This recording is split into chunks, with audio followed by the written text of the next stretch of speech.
वंचितचे अध्यक्ष ॲडव्होकेट प्रकाश आंबेडकर यांनी आज पुन्हा एकदा काळा कोट अंगावर चढवला। परभणीत न्यायालयीन कोठडीत मृत्यू झालेल्या सोमनाथ सूर्यवंशीसाठी बाजू मांडण्यासाठी ते कोर्टात उभे राहिले होते।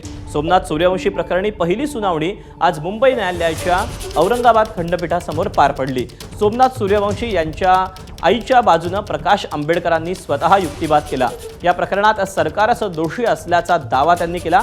या प्रकरणी हायकोर्टाने राज्य सरकारला उत्तर देण्यासाठी नोटीस बजावली आहे।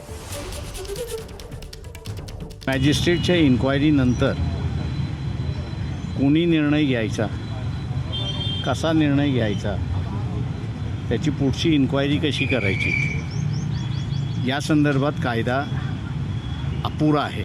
29ला हिअरिंगला ठेवलेला आहे। शासनाला त्यांनी नोटीस काढलेली आहे का तिथे आम्ही असणारा SITची सुद्धा मागणी करतो आहोत की SIT नेमण्यात यावी, पण ही SIT सरकार नेमणार नाही तर कोर्ट नेमेल आणि ती कोर्टाच्या अंडर राहील असं आम्ही प्रेयर त्या ठिकाणी केलेलं आहे। आता कोर्ट ग्रांट करतं का ते बघणं महत्त्वाचं आहे। दरम्यान प्रकाश आंबेडकरांच्या वकिलीचा कार्यकाळ नेमका कसा राहिला आपण त्यावर एक नजर टाकूया।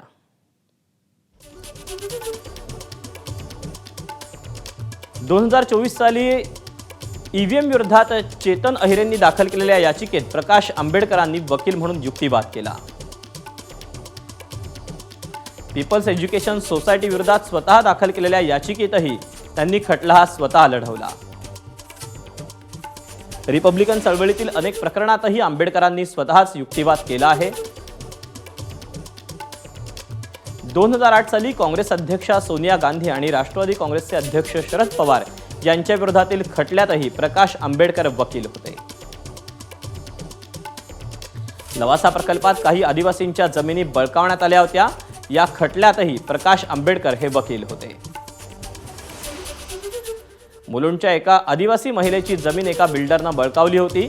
या केसमध्ये महिलेच्या वतीने प्रकाश आंबेडकरांनी न्यायालयात युक्तिवाद केला होता। ABP माझा, उघडा डोळे बघा नीट।